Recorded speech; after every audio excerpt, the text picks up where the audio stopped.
Você acreditaria se eu te dissesse que um homem confessou ser lobisomem? Não em interrogatório rápido, não sob ameaça inicial. Confessou em detalhes durante horas, descrevendo cada transformação, cada caçada, cada vítima, com precisão cirúrgica.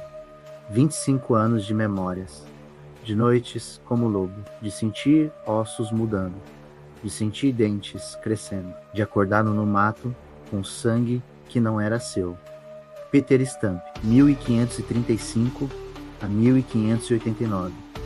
Fazendeiro alemão, pai de família, cidadão respeitado de Bedbury. Durante 25 anos, alguém ou algo matou 14 crianças naquela região. Mais dezenas de animais, todos despedaçados, todos com marcas de mordida que médicos juraram não serem de lobo comum.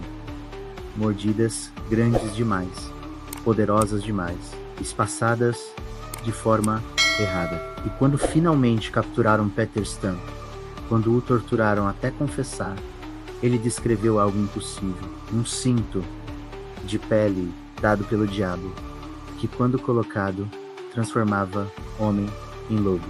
E quando perguntaram onde estava o cinto, ele disse: tirei e joguei antes de vocês me pegarem. O diabo levou de volta, procuraram por dias, por semanas, reviraram toda a floresta onde foi capturado.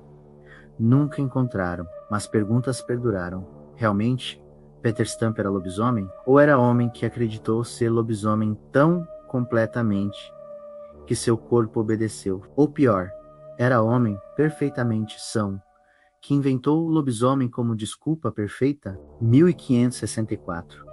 Peter Stump tem 29 anos, um fazendeiro, casado com um filho pequeno. Vida normal em vila pequena perto de Colônia, até que sua esposa adoece. Febre rápida, fatal. Morre em 3 dias. Peter a enterra e volta para casa. Continua vivendo, porque é isso que homens fazem. Continuam, trabalham, cuidam de filho. Não tem luxo de quebrar, mas algo dentro dele não continua. Algo para... Vizinhos notam as mudanças. Peter para de ir à igreja. Diz que Deus levou a esposa sem razão, que não merece orações. Começa a passar noites fora. Diz que está caçando. Precisa de carne. Precisa alimentar o filho. Mas volta sem caça. Ou volta com caça dilacerada. Despedaçada de forma estranha. Como se tivesse sido atacada por um animal grande. Não caçada com armadilha ou flecha. E há o cheiro. Sempre o cheiro. Como de animal molhado, vizinhos descrevem cheiro diferente, almiticarado. Mas Peter é respeitado. É trabalhador, é pai dedicado. Ninguém questiona muito. Até que crianças começam a desaparecer. 1565. Primeira criança, menina de 8 anos, estava colhendo frutos na beira da floresta. Gritou. Outros ouviram. Correram.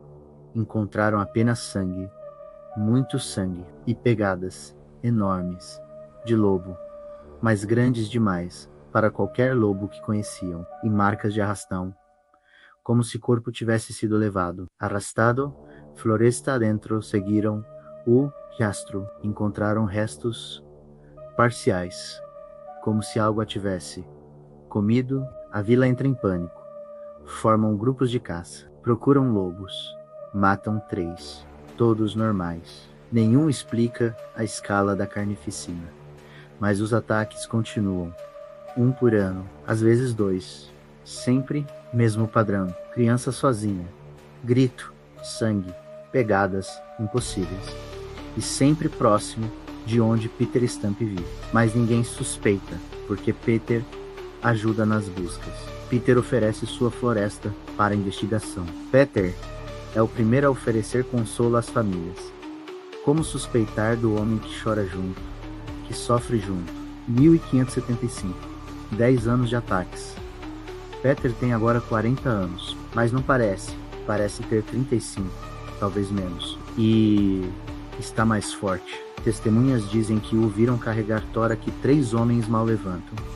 Dizem que o viram correr atrás de servo e alcançar, a pé, sem cão, sem arma, tem as noites. Noites de lua cheia, onde Peter desaparece completamente. Tranca o filho em casa, diz para não sair. Não importa o que ouça, e de manhã volta, exausto, arranhado, no às vezes, procurando roupas que deixou escondidas. Seu filho, agora adolescente, começa a ter medo do próprio pai, começa a o evitar, começa a fazer perguntas demais, que Peter responde com silêncio ou raiva. E então, em 1589, o filho de Peter desaparece. Não em ataque, simplesmente sumiu. Certa manhã, não está mais lá.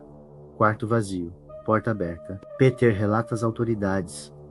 Parece devastado, procura por semanas, oferece recompensa e 3 meses depois encontram parte do que era o filho na floresta. Perto da casa de Peter, restos, crânio, ossos longos, limpos, roídos. Só que desta vez, pessoas começam a conectar, começam a sussurrar, começam a lembrar de todas as vezes que ataques aconteceram perto de Peter, todas as vezes que ele estava caçando nas noites certas, e formam um grupo, não oficial, secreto, para observar, para esperar.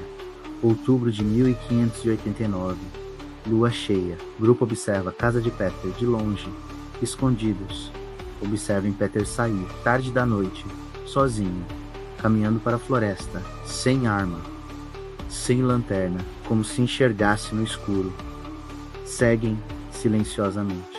Então assistem algo que jurariam até morrer que viram, mas que até hoje historiadores discutem se realmente aconteceu ou se foi histeria coletiva.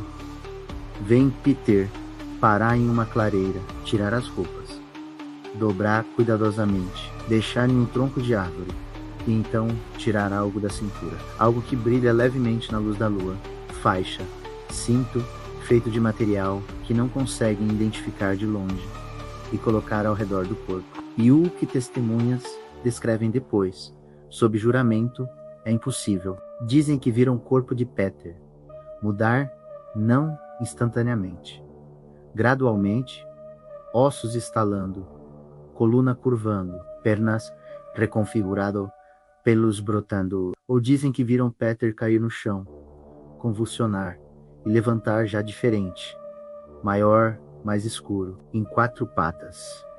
Ou dizem que não viram transformação física, apenas viram Peter agir diferente, cheirar o ar, grunhir, correr em 4 apoios, como animal mesmo sendo homem. 3 testemunhos, 3 versões ligeiramente diferentes, como se cada uma tivesse visto o que esperava ver, ou o que seu cérebro conseguiu processar, mas todas concordam.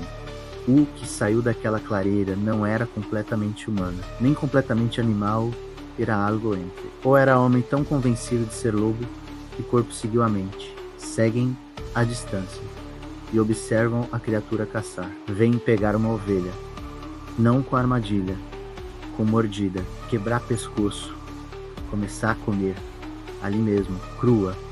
Então ouvem cães da vila, latindo, alertados por pastores que viram algo. A criatura olha e corre, rápida, assustadoramente rápida, para algo em 2 ou 4 patas. Os cães seguem a cerca. Então a criatura percebe, não tem saída. As testemunhas veem algo crucial, algo que muda tudo. Observam a criatura tirar algo do corpo. Faixa, talvez um cinto, então jogar longe na floresta espessa, e então parar de ser criatura, ou parar de agir como criatura, ou voltar a parecer homem, dependendo de qual testemunha você acredita. Quando cães chegam, encontram Peter Stump, nu, coberto de sangue, cercado, sem como fugir.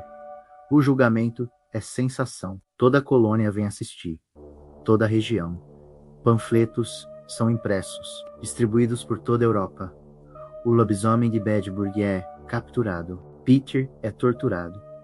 Roda de ferro, método comum. Doloroso, brutal. Então confessa. Tudo. Mas a confissão é estranha, porque não é curta, não é genérica, é detalhada, específica, com nomes, datas, locais, descrições de como cada vítima foi escolhida, como foi perseguida, como foi abatida. Descreve as transformações, não como metáfora, como experiência física real. Ossos quebravam e reformavam, mandíbula esticava, dentes cresciam, pelos brotavam. Não era dor, era liberação. Como se o corpo finalmente pudesse ser o que sempre quis ser. Então eu era lobo, não homem corpo de lobo. Lobo pensava como lobo, caçava como lobo, sentia como lobo. O humano ficava lá atrás, assistindo, incapaz de controlar. E de manhã, quando tirava o cinto, voltava eu lembrava de tudo, cada mordida, cada grito, como o pesadelo que você causou. Mas não pôde parar. O promotor pergunta: o cinto, onde conseguiu? Peter responde: diabo me deu quando minha esposa morreu. Quando orei pedindo força para continuar, algo respondeu: não Deus. Outro ofereceu liberdade. Disse que me daria poder, força, capacidade de alimentar filho, de proteger, de nunca ser fraco novamente. E aceitei, porque estava desesperado, porque Deus não tinha respondido, porque precisava de algo, e funcionou. Caçava, trazia carne, e aos poucos comecei a gostar de ser predador, de não ter moral, de ser apenas fome e instinto. Testemunhas e pessoas notam um brilho no olhar de Peter, algo que beira o êxtase, e ele continua. E então não precisava mais do cinto para sentir. Bastava colocar para corpo seguir, como se corpo tivesse aprendido, como se soubesse o caminho. Juízes perguntam: e seu filho? Confessa isso também? Então Peter fica em silêncio. Longo silêncio. Um pesar é ouvido em sua voz. E então foi um acidente. Estava transformado. Não o reconheci. Ele saiu de casa quando não deveria. Correu em minha direção. E a fera reagiu. Viu presa. Ataquei. E quando percebi, era tarde. Foi quando soube que tinha que parar. Que tinha ido longe demais. Que cinto tinha me transformado em algo que não tinha mais controle. Que comia o próprio filho, sem reconhecer. O promotor pergunta: por que não parou? Por que não destruiu o cinto? Porque tentei. Deus, como tentei, mas toda lua cheia, à vontade, voltava. Precisava colocar, precisava me transformar. Como viciado precisa de droga, como bêbado precisa de bebida. E cada vez, prometia: esta é a última. Mas nunca era, condenam Peter Stump. Sentença é brutal, proposital, exemplar. Será amarrado em roda, carne será arrancada com pinças quentes. 10 vezes, em 10 lugares específicos. Membros serão quebrados com roda de madeira pesada, para quebrar ossos como ele quebrou ossos das vítimas. E então, decapitação, e corpo queimado, e cinzas espalhadas, para que não reste nada. Nada que possa voltar, nada que possa ser ressuscitado. Uma roda de madeira será erguida, com lobo de madeira no topo, e o corpo de Peter pendurado, como abisso han como símbolo, isto é, o que acontece com lobisomens. 31 de outubro de 1589, execução pública, milhares assistem. Peter não grita durante tortura, não implora, apenas aceita, como se soubesse que merecia, como se quisesse. Momentos antes da decapitação, quando o padre oferece última confissão, última chance de arrependimento, Peter diz algo que padre registra, algo que fica em documentos, algo que ninguém consegue interpretar definitivamente. Não sei se era real, não sei se corpo realmente mudava, ou se mente mudava e corpo seguia. Não sei se o diabo me deu o cinto, ou se eu criei o cinto na minha cabeça porque precisava de desculpa, mas sei que quando colocava, eu era lobo. Sentia como lobo, agia como lobo, e 14 pessoas morreram porque eu era lobo ou porque acreditei ser. E não sei o que é pior: ser amaldiçoado por demônio ou descobrir que o humano, um sozinho, sem maldição, sem magia, pode escolher ser monstro. E o corpo obedece. Ele continua. Porque se não havia cinto real, se tudo estava na minha cabeça, então qualquer um pode fazer isso. Qualquer um pode decidir ser predador. E corpo adapta e mente justifica. E isso é mais assustador que qualquer lobisomem. A cabeça cai. O corpo queima. A roda fica exibida por anos. E o cinto, nunca encontrado. Procuraram, por meses, onde Peter disse que jogou toda a floresta ao redor. Nada. Ou o diabo realmente levou de volta. Ou nunca existiu. Ou tá lá, esperando o próximo fazendeiro viúvo, próximo homem desesperado, próximo humano que quer desculpa para liberar o predador que sempre esteve dentro. Peter Stump era lobisomem? 3 possibilidades, 3 explicações, nenhuma confirmável. Possibilidade 1.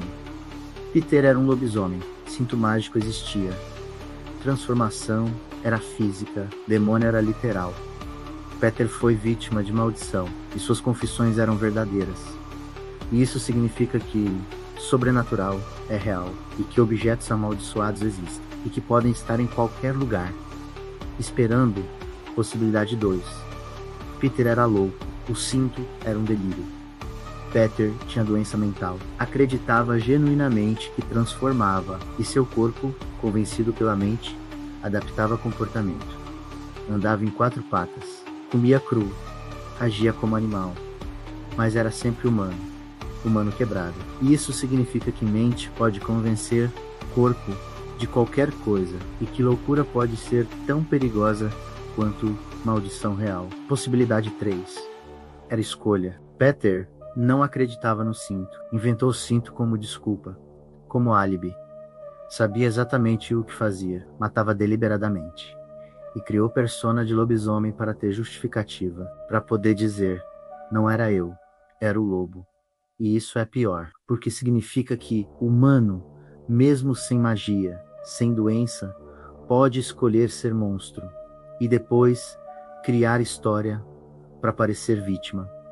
Qual é a verdade? 25 anos de ataques, 14 mortos confirmados, confissão detalhada, testemunhas que viram transformação, ouviram o que pensaram ser transformação, ouviram um homem agindo como lobo, o cinto que nunca foi encontrado, porque diabo levou, ou porque nunca existiu, ou porque está enterrado em algum lugar, esperando ser encontrado por outra pessoa desesperada.